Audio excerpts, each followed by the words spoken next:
오늘 아침 일라디오. 안녕하십니까. 오늘 아침 일라디오 아나운서 오승원입니다. 연금을 받는 55세부터 79세 고령자 중에서 3명 중 2명은 일자리가 필요한 것으로 나타났습니다. 통계청이 경제활동인구 고령층을 조사한 결과인데요. 일자리를 희망하는 가장 큰 이유는 역시 돈이 필요해서 생활비에 보탬이 되고 싶어서라고 합니다. 현재 연금을 받는 고령층 중에 절반은 취업자고요. 연금을 받지 않는 경우엔 10명 중 7명가량이 취업자로 나타났는데요. 연금을 수령하더라도 현재 급여 수준으로는 생계를 꾸려가기가 어려운 것으로 나타났습니다.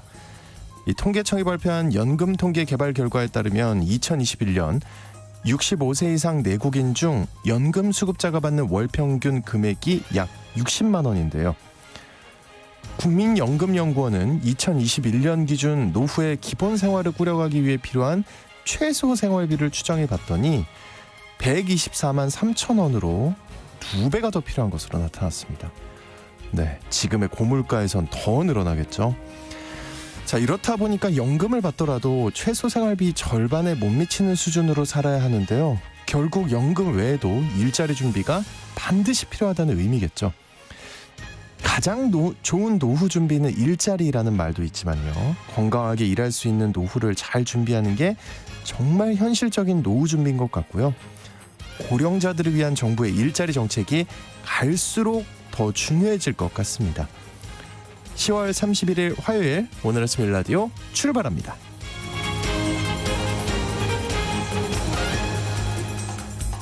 오늘 아침 일라디오 이 시간은 물론 KBS 일라디오의 모든 프로그램은 유튜브 KBS 일라디오 공식 채널이나 모바일 콩 어플리케이션을 통해 실시간으로 함께 하실 수 있습니다. KBS 일라디오 채널 구독과 좋아요, 댓글 많이 부탁드리겠습니다. 자, 화요일 해외 농업 소식 살펴보고요. 또 텃밭 가이드 시간에는요. 텃밭 농사를 마무리하면서 해야 할 일과 이맘때 해야 할 나무 심기에 대해 알아보겠습니다. 또 청취자 여러분들이 보내주신 질문에 답변도 드리겠습니다. 궁금한 질문들은 지금부터 문자 보내주시죠. 단문 50원, 장문 100원이 드는 유료 문자 샵 9730으로 보내주시기 바랍니다. 유익한 정보와 살아있는 이야기가 있습니다. KBS 오늘 아침 일라디오. 다양한 해외 농업 소식 알아보겠습니다. 조윤주 외신캐스터님 나와주셨습니다. 안녕하십니까? 네, 안녕하세요. 유엔이 네. 인류를 위협할 만한 요소가 무엇인지를 정리한 보고서를 발표했다고요? 네, 그렇습니다. 티핑 포인트라는 티핑 포인트가 단어 들으셨죠? 놀랍게도 전 별로 들어본 게 없는데. 그렇습니까? 예. 제가 설명해 보겠습니다. 참 문제가 뭔지 아세요? 이제 더 이상 안 부끄러워. 어렸을 때 좀 부끄러웠거든요. 괜찮습니다. 네네. 모르면 물어본다. 그러니까요. 이게 가장 제일 방법이죠. 예, 그러니까 티핑 포인트 뭡니까? 쉽게 설명을 드리면 예. 그 바닷가에서 모래 가지고 장난칠 때 보통 우리 어릴 때 이렇게 나무 막대에 딱 꽂아놓고 세워주죠. 이제 딱 쌓아놓고서 너 한 번, 나 한 번, 너 한 번, 나만 하잖아요. 근데 어느 순간 내가 딱 건드리는 순간 막대가 폭 쓰러질 순간 있잖아요. 네, 그게 티핑 포인트예요? 네, 그러니까 어떤 작은 행동들이 변화를 일으키는데 한순간에 그 한 동작이 딱 겹쳐지게 되면은 돌이킬 수 없는 막대기가 폭 쓰러지는 너무 재밌다. 그런 현상이 벌어지는 것을 티핑 포인트라고 하는데요. 그러니까 그런 걸 얘기한 거예요, 유엔이? 그러니까 어느 순간이 되면 사람도 환경도 살아남을 수 없는 그런 지경에 이르게 될 수 있는데 그 거기까지 가는데 어떤 요소들이 있는지를 좋습니다. 유엔이 이제 설명을 해준 건데요. 2023년 제가 몰라서 지금 시작도 못하고. 그러니까 설명을 하자면 좋아요. 네, 예. 그렇습니다. 그래서 유엔에서 이제 운영하는 국제연합대학이라는 곳인데 거기서 발간한 2023년 상호 연결 재난 위험 보고서를 발표를 한 겁니다. 그래서 인류가 멸종 위기로 갈 수 있는 그런 환경들 또는 지하수가 점점 고갈된 환경, 빙하가 녹는 것 그리고 극심한 더위 이런 것들이 합치게 되면은 사람도 자연도 살아남을 수가 없다라는 그런 내용입니다. 그래서 거의 뭐 종말에 가까운. 네, 맞아요. 그래서 거기로 가면 안 되는 거니까 이제 어떻게 해야 되는 얘기를 하는 건데 이 보고서를 보면 생태계, 식량 시스템, 수자원 시스템 이런 것들이 악화되는 과정은 아주 복잡하고 예측이 쉽지 않다라는 거죠. 그래서 말씀인 것처럼 어느 순간 임계점, 티핑 포인트에 도달하게 되면은 회복 불가능한 상태가 된다라는 겁니다. 네. 그래서 이 위험 분기점에 도달하면은 사회 생태학 시스템으로는 더 이상 위험을 완충할 수 없는 상태가 되고 그러면 이제 우리가 막을 수 없는 어떤 급작스러운 변화가 발생하게 된다는 거죠. 그런 얘기입니다. 아, 예. 특히 인간 사회와 인접한 환경일수록 새로운 위험이 발생할 가능성이 있다고요. 네, 그러니까 인간 사회의 상호 연결성이 많으면 많을수록 위험 요소가 인간이 많아. 문제인가? 그렇죠. 인간 자체가 문제라기보다는 그 생활 방식이나 시스템 네. 이런 게 문제인 것 같은데요. 특히 이제 지하수 고갈이 대표적인 사례입니다. 지하수가 있는 대수층에 저장된 물이 전 세계 사람들의 식수 공급원인데 특히 현재 지하수의 70%가 농업에 쓰인다고 합니다. 그러니까 기후변화로 지상에서 공급하기 어려운 수자원을 지하수가 대신하고 있는 셈인데 문제는 이제는 지하수마저 고갈 위험에 처했다는 겁니다. 세상에. 예, 전 세계 주요 대수층의 절반 이상이 물이 보충되는 속도보다도 빠져나가는 속도가 더 빨라지고 있다는 건데요. 사우디아라비아 등 일부 국가는 이미 지하수 위험 분기점을 넘어섰고 인도도 분기점에 바짝 다가서고 있다는 겁니다. 사우디아라비아, 네, 그래서 인도, 유엔 대학교의 환경안전연구소의 관계자는 우리의 삶을 좌우하는 시스템들이 파괴될 수 있는 여러 지점에 지금 우리가 분기점에 다가서고 있고 무분별하게 수자원을 계속 뽑아쓰고 그리고 자연과 생물 다양성을 해치고 지구와 우주를 오염시킨 결과 이런 현상들이 벌어지는 걸 설명했습니다. 어떡합니까 진짜. 제가 맨날 이렇게 뉴스를 하다 보면 거의 지구 멸망으로 가나? 약간 이런 생각을 근데 하게 또 돼요. 이게 다행인지 불행인지 있잖아요. 사람이 계속 이런 얘기 듣잖아. 네. 좀 무뎌져요. 조심하게 되는 게 아니고. 그래서 다음 주 수요일 되면 또 들어야 됩니다. 알겠습니다. 네. 그러면은 네. 좋아요. 네. 악순환이 되고 있어요. 그죠? 맞아요. 그래서 그럼 이거 어떻게든 좀 끊거나 바꾸거나 해야 될 거 아닙니까? 네, 맞습니다. 그래서 인류가 이런 시스템이 붕괴 직전에 내몰도록 만든 여러 가지 행동을 반복하는 것이 가장 큰 문제다라고 지적을 하는데요. 네. 일단 우리가 이제 티핑 포인트가 뭔지 알았고 그렇기 때문에 거기까지 가지 않도록 하기 위해서 방안을 찾아야 되는데요. 일단 보고서 내용을 보면은 이런 최악의 상황으로 가는 속도를 늦추도록 지연 행동하는 것, 또 시스템을 강화하거나 지속 가능한 방향으로 재구상하는 혁신 행동, 이게 두 가지가 필요하다고 얘기를 하고 있습니다. 일단 예를 들면은 극한 폭염의 위험 분기점은 일부 지역에서 사람이 생존할 수 없는 그런 상황까지 가고 있는 건데요. 네. 여기에서 적응 솔루션, 지연 행동을 같이 이제 해보는 겁니다. 일단 첫 번째는 폭염이 발생하는 지역에 에어컨을 먼저 설치하는 겁니다. 물론 이건 근본적인 방안 아니죠. 그렇죠. 그렇지만 어떻게든지 에어컨을 설치하게 되면은 네. 더위 자체를 해결할 수 있고 그래서 더위 때문에 사망하는 것은 막을 수가 있다라는 거죠. 네. 그러니까 자체적으로 못하지만 누군가 이제 도와주거나 해서 가능한 것이고 또 하나는 회피 솔루션, 혁신 행동 이걸 적용할 수 있는데요. 일단 온실가스 배출을 막고 저탄소 생활하도록 유도해서 분기점에 가도록 하는 것을 최대한 늦추라. 늦추도록 하는 것 그렇게 되는 겁니다. 그러니까 이게 어느 한 나라 어떤 개인이 해결할 수는 없습니다. 그러니까 전 지구가 다 협력을 해야지 도와줄 수 있는 건데요. 그러니까 우리 모두가 티핑 포인트에 도달하는 것을 막기 위해서 솔루션의 일부가 바로 우리 자체다라고 얘기를 하고 있습니다. 그러니까 사회적인 노력, 개인적인 노력 모두가 필요하다고 보고서가 조언하고 있습니다. 예전에 왜 어렸을 때 만화 영화 같은 거 보면 맨날 그 지구적 위기가 오잖아요. 맞아요. 그렇죠. 그럴 때마다 영웅이 나타나죠. 히어로. 이제 좀 안 나타나나. 네, 이제 우리끼리 계속 이런 얘기하는 게 슬퍼가지고 그래요. 그렇긴 하죠. 예. 근데 어쨌든 알고 있으면 그러니까요. 조금이라도 뭔가 일단 영웅이 나타나기 전에. 예, 맞아요. 우리가 그게 할 수 있는 거는 조금 뭐라도 하나 해야 되지 않을까 싶습니다. 예, 훈훈하게 이렇게 마무리를 짓고 넘어가 봅니다. 네. 또 인도네시아 산악 지역에서 심각한 기근이 발생해서 수십 명이 목숨을 잃었어요. 네, 그렇습니다. 인도네시아 동부 산악 지역에 기근이 발생했고요. 소위 말해서 아사자, 굶어 죽는 사람이 발생하게 된 건데 요즘 같은 시대에. 네, 지난 8월 달부터 이상 기후가 계속 발생하면서 농작물이 아예 자라지 않았습니다. 그러니까 먹을 게 없어가지고 이런 상황이 벌어진 건데 인도네시아 파푸아주 야오키모 지역에 여름부터 폭우가 진행이 됐었고요. 그것 때문에 농작물 수확이 사실상 불가능해졌습니다. 그래서 13개 마을에서 12,000명의 주민들이 굶주리고 있고요. 8월 달 이후 지금까지 23명 결국 사망했습니다. 아이고, 네. 여기에다가 산사태까지 겹치면서 수십 채 가옥도 피해를 봤는데요. 통신시설을 갖추지 않았기 때문에 사실 정확한 피해 상황은 지금 파악된 것이 아니라고 합니다. 정부도 식량이나 의료품, 재난구호품 등을 보내고 있긴 합니다만 이 척박한 지형 탓에 뭐 경비행기나 헬리콥터만으로 접근이 가능한 데다가 기상이 좋지 않아서 사실상 구조대 가는 것이 어렵습니다. 특히 이 지역은 분리 독립을 주장하는 반군이 거처하는 곳이고요. 그렇기 때문에 피습 위험 때문에 구조대가 들어갈 아이고, 수가 심지어. 없습니다. 예. 예. 인도네시아 덮친 이번 기근의 형태는 좀 특이한데요. 인도네시아는 엘니뇨 영향 때문에 몇 달째 가뭄에 시달리고 있는데 몇 달째요? 네, 근데 동부 산악 지역만 유독 비가 많이 쏟아지면서 거긴 또 비 오고. 네, 농작물이 썩어가고 있습니다. 엘니뇨는 페루와 칠레 연안 등에서 발생하는데요. 해수면 온도가 올라가면서 전 지구적으로 폭우, 폭설, 폭풍 이런 이상 고온 현상 또는 이상 저온 현상이 발생하는 걸 말합니다. 네. 야, 또 양식 언어의 먹이로 연어를 주는 게 네, 훨씬 더 친환경적이에요? 이거 좀 이게 맞나요? 무서운 좀 무섭죠. 연어한테 연어를 준다. 그러니까요. 예. 네. 근데 사실 뭐 인간이나 물고기 모두가 사냥을 통해서 이제 단백질을 예. 보충하는데 예. 사실 양식은 인간들이 좀 더 많은 그쵸. 어류 자원을 얻기 위해서 키우는 거죠. 네, 쉽게 먹으려고. 예, 그래서 살을 주게 되는 건데 우리나라도 사실 세계 7대 양식 수산업 국가 중에 하나라고 합니다. 근데 문제는 이 양식업을 많이 하다 보니까 환경오염이 발생하게 되고요. 그래서 살을 주는 것보다는 차라리 물고기를 주는 것이 환경오염이 덜하다라는 연구 결과입니다. 그 미국 얘기군요. 네, 알래스카 대학 연구팀이 연어 양식에 연어를 먹인 결과 환경적으로 훨씬 더 파괴가 덜했다는 연구 결과가 나왔는데요. 네. 탄소 배출량이 적고 또 번식에 필요한 에너지 사용도 훨씬 더 줄일 수 있다고 합니다. 연구팀은 대서양 연어를 사용하면서 이 먹이 실험을 진행해봤는데 그 진짜 연어를 바로 주는 것이 아니고 네. 말린 연어를 단백질, 가수분해, 약간 분해를 해가지고 같이 어분과 섞어서 사료를 주는 거라고 하는데요.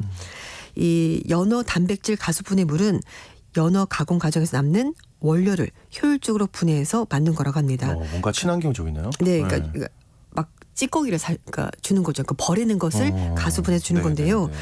이게 가수분해했기 때문에 소화도 훨씬 좋고 맛도 좋아서 훌륭한 어분이 되고 이걸로 연어가 훨씬 더 잘 자란다고 합니다. 근데 문제는 같은 종의 물고기를 같은 종에게 그러니까요. 준다. 네. 그러니까 약간 식인풍습 아니냐라는 네. 얘기가 나오고 있긴 한데요. 네. 하지만 연구팀은 죽은 연어를 가수분해서 주는 거기 때문에 꼭 그렇게 볼 수는 없다라고 설명을 하고 있습니다. 근데 이거를 양식하는 양식업자들은 받아들이나요? 어떻게 생각하나요? 그 양식업자들 얘기는 네. 연어에게 연어를 먹이면은 프리온병 같은 여러 가지 위험이 그쵸. 있다라고 뭔가 얘기하는 있을 것 같은데. 예, 그래서 프리온병은 드물긴 하지만 치명적인 질병이 될 수 있고 사람을 포함해서 포유류에서는 확인되었기 때문에 일단 좀 위험하지 않나. 뭐 물고기나 새에서는 아직까지 발견되지 않았다고 해요. 그러니까 아직 예. 발견이 안 된 거죠. 네. 그래서 네. 이제 광우병도 사실 소에게 그쵸. 소를 먹여서 네. 발생한 병이잖아요. 그래서 피하기 좀 좋을 위험하지 것 같아요. 않나라고 얘기하는데 연구팀은 일단 연어 가수분해 물에서는 프리온이 발견되지 않았고 비록 발견된다고 하더라도 물고기의 프리온이 사람에게 옮겨가지는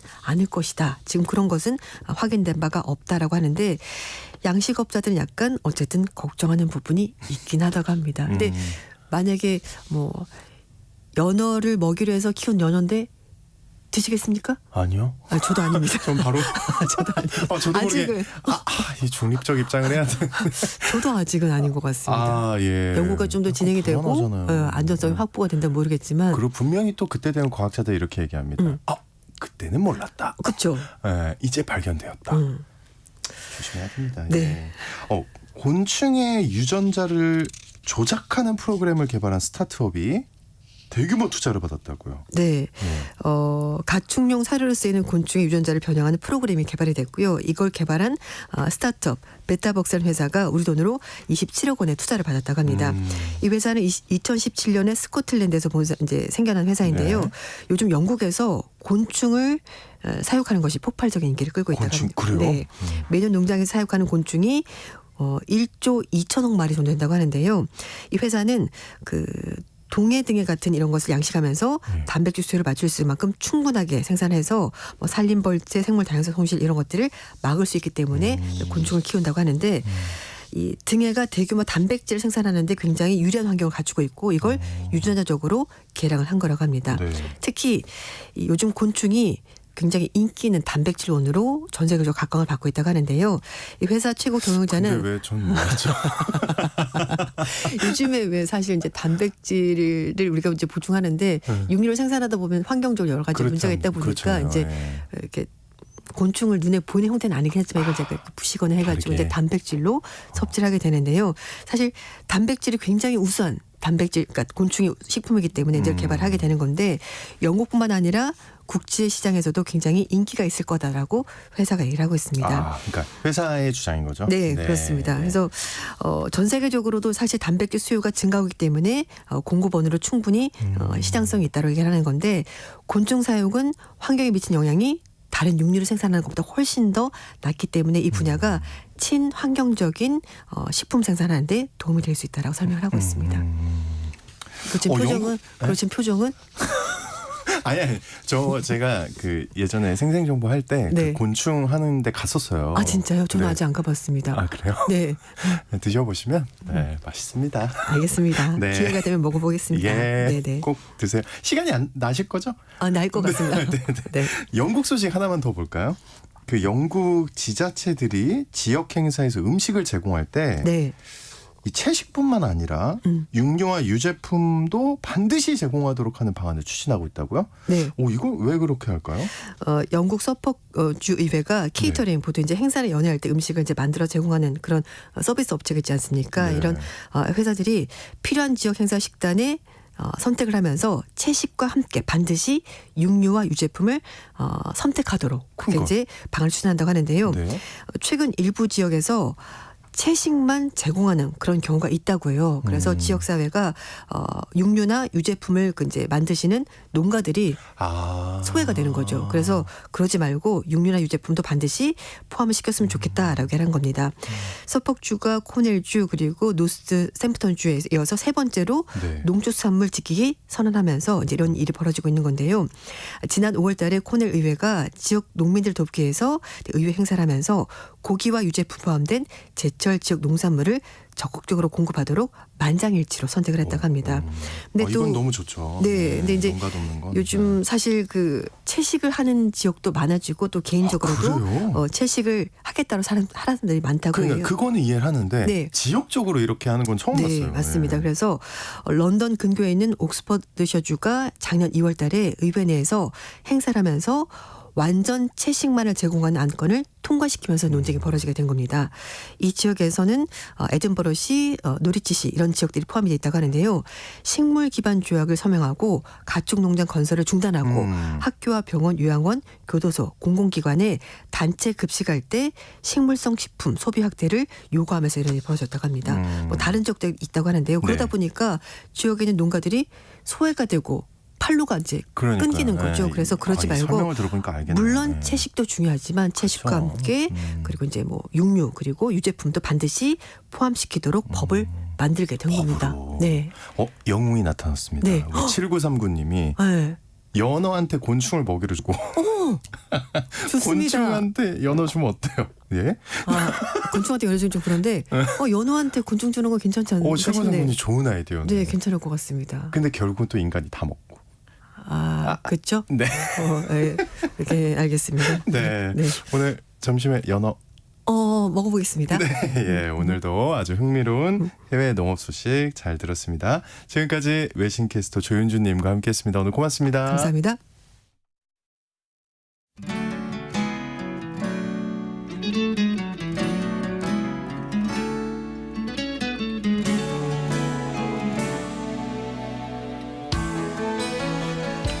노래 한 곡 듣고 올게요. 알 수 없는 인생 이문세입니다.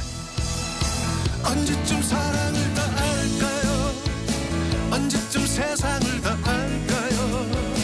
얼마나 살아봐야 할까요? 정말 그런 날이 올까요? 시간을 되돌릴 순 없나요? 조금만 늦춰줄 순 없나요? 눈부신 그 시절 나의 지난 날이 그리워요.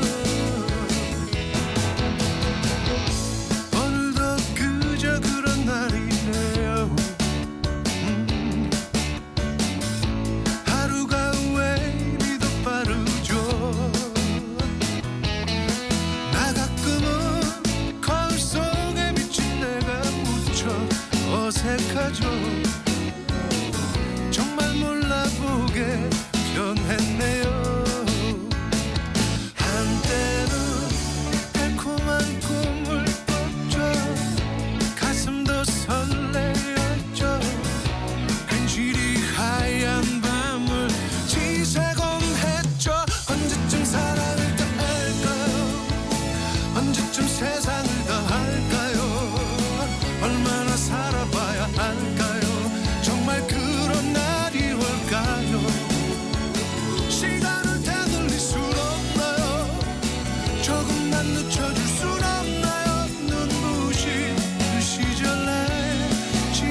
도시 농부들의 텃밭 가이드 수원 씨앗도서관 박영재 관장님과 함께합니다. 어서 오십시오, 관장님. 네, 안녕하세요. 아, 오랜만에 음악 들으니까 너무 좋은데요. 네, 자, 오늘 텃밭과 관련해 궁금한 점이 있으시면 단문 50원, 장문 100원이 드는 유료 문자 샵 9730으로 지금 바로 문자 보내주시기 바랍니다. 자세하게 답변 드리도록 하겠습니다. 이제 텃밭 농사가 막바지인가요? 네, 거의 다 왔나요? 예, 네. 지금 한참 이제 수확하고 뭐 이렇게 정리할 철인데요. 네. 저랑 함께 농사 짓던 한 분이 저한테 그러시더라고요. 아, 선생님 농사 너무 힘들어요. 그래요? 힘들다고? 선생님이 농사 많이 지으면 네. 제가 사서 먹을게요, 그냥. 그러시더라고요. 근데 그래도 좋은 거잖아요, 그죠? 예. 네. 사실은 5천만 인구 가운데서 농업 인구가 250만 정도니까 농부 한 명이 20명을 이렇게 먹을 것을 생산을 하거든요. 근데 이렇게 텃밭 하시는 분들이 한 250만 정도 되니까 이렇게 좀 작업하시는 농부들이 더 늘어나야 농부 한 명이 부담하는 전체 인구가 좀 줄지 않을까 싶더라고요. 네. 야, 저희 어머니는 이거를 너무 좋아하셔가지고 농사를 네. 저번에 쓰러지셨어요, 하다가. 어휴, 저런. 아니, 그러니까 저는 정상으로 안 보여. 아, 그래요? 근데 그렇게 좋대요, 힘들어도. 네, 네. 힐링이 되죠. 네. 네. 막 진짜 뭐 이런 말씀까지 하시더라고요. 그 농작물 고추가 자라는 소리가 들린대요. 정말요? 네. 무시하셔도 됩니다. 네, 알겠습니다 했어요. 예. 이제 농사도 그러면 이제 겨울을 준비해야 하는 거죠. 네, 이제 서서히 겨울날 준비를 해야 하는 계절이 되었는데요. 텃밭에 있는 물통들은 비워야 하고요. 네. 모터와 같은 시설들도 물을 빼줘야 하고요. 또 보온도 해줘야 얼까봐. 합니다. 예. 네, 얼음이 얼면 이 팽창해서 물통이나 모터가 터지기 때문입니다. 물통은 비우고 이렇게 거꾸로 엎어두어야 겨울에 눈이 쌓여 얼지 않고요. 네, 모터는 코드를 빼고 잘 덮어두어야 합니다. 네. 코드와 같은 것을 야생 들쥐들이 또 갉아버리거든요. 그래서 잘 보관을 해야 되고요. 또 물 호스에 이미 들어있는 물들도 빼두어야 호스가 터지지 않습니다. 또 이제 밭에 방치된 농기구들도 잘 씻어서 말려 보관해야 되는데요.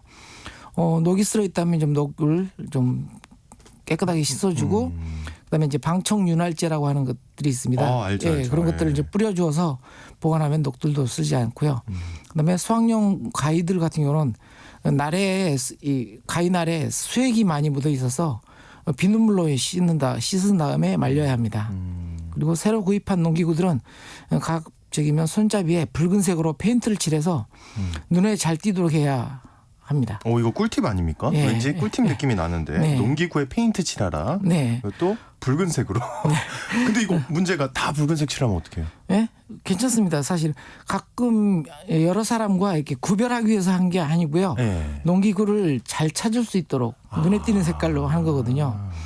예, 그리고 농기구 숫자도 이렇게 세어놔서 부족한 게 어디 없는지 이렇게 찾아보시면 됩니다. 색이 흑색과 좀 구분이 잘 돼서 찾지 못하는 경우가 있거든요. 작물을 심으라고 그랬는데 그 호미를 심어놓고 아, 진짜요? 네. 아, 못 지금 찾는 또 경우가 과장하시는 거 아니에요? 어떻게 호미를 심어요 또? 예, 호미 심은데 홈이 나옵니다. 그래서 꼭 이렇게 눈에 띄는 색깔로 이렇게 숫자를 파악해 두는 것도 중요합니다. 그리고 텃밭은 좀 깨끗하게 치우는 게 좋을까요? 어떨까요? 네, 지난 방송에서 텃밭을 깨끗이 치워야 병충해를 한 50%를 막을 수 있다고 말씀을 드렸는데요. 천적과 같은 좋은 곤충과 야생동물들이 겨울을 나기 위해서는 깨끗하게 치우지 말고 그대로 방치해야 된다는 분들도 계세요. 근데 겨울날 야생동물의 은신처와 먹이 제공을 위한 목적이라고 하는데 이게 수확을 완벽히 끝내지 말고 남겨두라고 얘기를 하시더라고요. 근데 수확을 하다 보면 쐐기벌레와 같은 해충들의 알도 발견되지만 사마귀와 같은 유익한 곤충들의 알도 많이 발견이 돼요. 맞아요. 사마귀 알 유익하다고 하셨죠. 예. 그리고 수수대 사이에 들어가서 월동을 준비하는 28점 부당벌레와 같은 그런 익충들도 많이 발견할 수가 있습니다. 환삼등굴과 같은 잡초들의 씨앗은 28점 무당벌레는 참 해충이고요. 아, 예. 예, 칠성 무당벌레가 익충입니다. 네. 그런 것들도 이제 살고요. 그다음에 환삼등굴과 같은 잡초 씨앗들은 겨울 동안 참새들의 먹이가 됩니다. 무엇을 깨끗하게 정리하고 또 무엇을 또 남겨야 할지 한번 잘 찾아보시기 바랍니다. 네. 근데 8118님이 저도 고추가 크는 소리를 들어봤습니다. 봄날에 진달래 피는 소리도 들어봤고요. 진짜요? 집중해 보세요. 틀림없이 들립니다. 네, 알겠습니다. 네, 알겠습니다. 혹시 성북농 사는 민씨 쓰시는 분은 아닐 텐데 뒷자리가 8118님. 네, 알겠습니다. 제가 꼭 들어보도록 하겠습니다. 감사합니다. 그리고 지금 그 떨어지는 낙엽을 챙겨서 네. 퇴비 재료로 쓰면 좋다고요? 네, 거리나 공원 그리고 아파트 단지에서 낙엽이 많이 떨어져서 이것들 쓸어 담은 자루들이 많이 쌓여 있습니다. 저는 따로 이것들을 챙겨서 밭에 쌓아뒀다가 봄에 퇴비를 만드는 재료로 활용을 하는데요. 가로수나 정원수에 뿌리는 농약이나 매연 때문에 중금속이 있지 않겠냐고 이렇게 걱정하시는 분들도 계시는데요. 네. 발효하는 과정에서 흙 속에 있는 미생물들에 의해서 해결되기 때문에 다 해결. 예, 적극적으로 활용하셨으면 좋겠습니다. 또 퇴비를 만들 때 탄소질과 질소질의 비율을 30대 1로 맞춰야 하기 때문에 사실은 낙엽과 같은 탄소질이 절대적으로 많이 필요하거든요. 오, 네. 이거 좀 굉장히 좋은 재료네요. 네, 그렇죠. 요즘은 탄소 대 질소 비율로 설명하지 않고 또 갈색 재료, 녹색 재료라고 표현을 하더라고요. 네. 갈색 재료는 탄소질이고요. 녹색 재료는 풀이나 음식물 쓰레기와 같은 것으로 질소질을 말합니다. 네.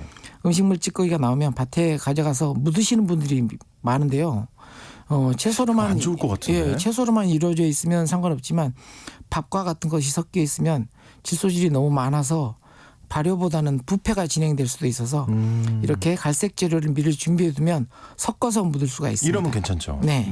이런 갈색 재료가 없어서 어떤 분은 화장지 롤 속대를 모아서 사용하기도 하시더라고요. 그 돼요? 그렇게 해도? 네, 그것도 탄소질이긴 합니다. 네.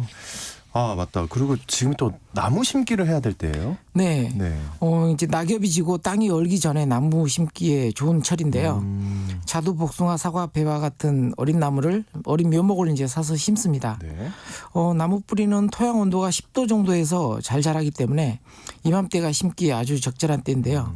심을 때는 줄기를 중심으로 동심원, 도넛 모양으로 도넛 모양으로 이렇게 해서 물을 줄 수 있는 공간을 만들어 주시면 줄기 아래에 들어간 부분에 물을 줘서 뿌리와 흙이 잘 밀착되도록 물이 이렇게 들어가게 되면 그 안에 있는 공기를 빼내거든요. 네, 그래서, 쫀쫀해지면서. 예, 그래서 이제 또 이제 추워지면 이곳에다가 이제 낙엽이나 짚을 덮어줘서 물이 쉽게 증발하지 되지도 않고 땅이 얼지 않도록 이렇게 보온해 줄 수가 있습니다. 그 나무 심을 때 깊이는 어느 정도로 해야 좋은가요? 나무를 심을 때 깊이는 땅 전체에서 줄기와 뿌리가 만나 덮인 부분이 네. 땅 전체보다 약간 올라간 상태여야 뿌리가 활착할 때 필요한 산소 공급도 원활해집니다. 그러니까 줄기 안 보이게 하고 조금만 더. 예, 그렇죠. 예. 그래서 이게 혹시 뿌리가 안 너무 보이게 하고 조금 더. 예. 그런데 이게 너무 위에 있으면 또 이게 쓰러지지 않을까 걱정되시는 분들이 계셔요. 바람이나 폭설에 쓰러질 위험이 있는 크기의 나무들은 이렇게 피라미드 모양으로 삼각뿔 모양으로 지탱할 나무를 세워서 묶어주면 됩니다. 예, 추위에 약한 감나무와 같은 나무는 줄기 밑둥에 볏짚으로 이렇게 보온재로 이렇게 묶어줄 수가 있고요. 아 그게 항상 궁금했는데 효과가 있나요 그게? 네, 이게 밑둥만 이렇게 보온을 해줘도 잘 겨울을 납니다. 그러니까 별 차이가 없을 것 같거든요 보기에는. 네. 아 그렇구나. 예. 네. 그리고 도로변에 접한 곳에 있는 울타리 관목들은 우리 제설제로 염화칼슘을 뿌리거든요. 네. 그래서 제설제 피해를 받지 않게 하려면 볏짚으로 울타리를 만들어서 둘러싸줍니다. 아이고 또 그런 게 있구나. 네. 예. 차들이 지나가면서 튀기는 것을 방지해야 피해를 막을 수가 있습니다. 알겠습니다. 예, 여러분 혹시라도 또 지금 얘기 들었는데 잘 기억이 안 나실 수 있어요. 이게 제가 말씀을 들어보니까 자기가 농사 짓는 거 아니면 안 듣게 된대요. 아, 그러시겠네요. 예, 그러니까 만약에 이제 제가 뭐 어떤 사과를 하다가 뭐 배로 바꿨어요. 그러면 이제 배 얘기를 우리가 해도 기억이 안 난대요. 아, 그래요? 예, 그렇다. 그러면 우리 미리 예고를 할까요? 예. 다음 주에는 무슨 작물 얘기하겠습니다. 네, 알겠습니다. 어쨌든 이제 드디어 시간이 왔습니다. 청취자 여러분들이 보내주신 사연과 질문 살펴보겠습니다. 지난주에 미처 답변 못해드린 사연과 질문부터 먼저 볼게요. 1068님이 직장을 다니며 유기농 기능사를 준비하고 있습니다. 다음 달에 필기만 합격하면 됩니다. 도시농업관리사를 준비 중인데요. 소장님은 도시농업관리사의 비전 어떻게 보고 계실까요? 이렇게 보내주셨네요. 네. 일단은 그 1차는 합격하신 모양이네요. 축하드리고요. 그래요? 네. 네. 필기만 네. 남았다고. 네. 필기이고 어떤 게 더 어려워요? 필기가 더 어려워요? 필기가 더 2차가 더 어렵죠. 화이팅 하십시오. 문장으로 1068. 써야 되니까요. 네. 네. 근데 사실은 이제 유기농 기능사를 따고 관리사는 이제 그 강의만 들으면 이렇게 딸 수가 있거든요. 그래서 일단은 유기농 도시농업 관리사의 뭐 취업이라든지 뭐 이런 비전보다는 농사에 대해서 확실하게 알게 된 그런 것을 축하드리고요. 네, 사실은 도시농업 관리사 관련해서 지자체라든지 이런 데서 많이 이제 활용을 하고 있지는 않아요. 지금 현재는 취업으로서는. 그런데 네. 그 이외에 또 다른 이제 분야를 개척하실 때 그래도 자격증이 있는 것과 없는 것과는 굉장히 차이가 있기 때문에 그렇구나. 예, 많이 또 활용 범위가 생길 거라고 앞으로 또 기대를 하고 있습니다. 앞으로 괜찮다. 네. 0419님, 관장님, 우리 남편은 농사 지은 지 10년이 넘었는데도 수익성이 없이 밭을 대하며 농사 상식은 늘지를 않고 농사를 놀이하듯이 절기를 짓지 않고 짓고 있어 답답해요. 불만이 많으시네요. 물이 많은 밭에서는 어떤 농작물을 다뤄야 하나요? 라고 보내주셨어요. 네, 남편분이 놀이하듯이 하는 것은 굉장히 좋은 것 같은데요. 그러니까 네. 저도 노동으로 하는 것보다는 그냥 아주 남편에게 불만이 있는 게 아닌가. 즐기시면서 농사를 해주셨으면 좋죠. 좋겠고요. 네. 물이 많은 밭에서는 사실은 엽채류라든지 그다음에 토란이라든지 이런 그 습한 토양에 잘 적응하는 작물들이 많습니다. 예. 그렇다 하더라도 배수가 전혀 안 되면 또 안 되니까 배수는 관리를 해주셔야 돼요. 그래도 네, 남편분에게 화요일 날 꼭 방송을 들어보라고 추천을 해주시는 게 어떨까. 네. 5260님, 2년 전에 석류를 먹고 씨를 받아서 화분에 심었는데 잘 자라고 있습니다. 오. 예. 대단하십니다. 지금 화분을 노지에서 가꾸는데 월동은 어떻게 해야 하나요? 또 열매는 언제부터 열리나요? 라고 보내주셨어요. 네. 석류 같은 경우는 열대성 작물이에요. 네. 그래서 월동은 실내로 들여놓으셔야 됩니다.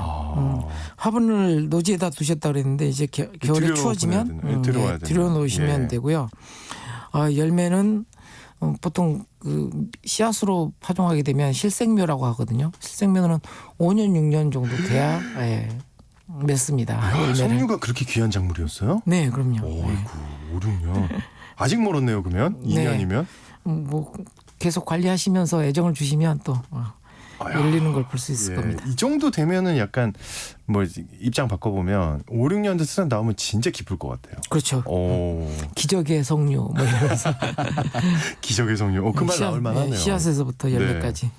0280님, 토란 수확할 때 땅 밖에 노출된 토란도 혹시 내년에 심으면 싹을 틔울 수 있나요? 하고 보내주셨어요. 네, 괜찮습니다. 네. 땅으로 튀어나온 부분이 아마 이제 눈 부분일 거예요. 이런 것들이 잘 썩지 않도록 한 5도 정도에서 영하로 떨어지지 않게 보관하시면 내년에 씨토란이 되는 겁니다. 네. 5도 정도로 보관하다가 내년에 심으면 된답니다. 한상민님이 농기계에 대해서 여쭤봐도 되나요? 관리기 겨울 보관법에 대해서 여쭤봅니다. 엔진 오일을 빼서 보관해야 한다고 해서요. 이게 맞나요? 하고 보내주셨어요. 네, 보통 이제 그 농기계 많이 쓰시는 게 관리기라든지 그다음에 예측기 이런 것들을 쓰시는데요. 보통 이제 엔진 형태에 따라서 조금씩 다릅니다. 그러니까 이행정이냐 사행정이냐에 따라서 조금씩 다르긴 한데요. 그래도 기본은 오일의 휘발유나 가솔린이 휘발유가 가솔린이군요. 참.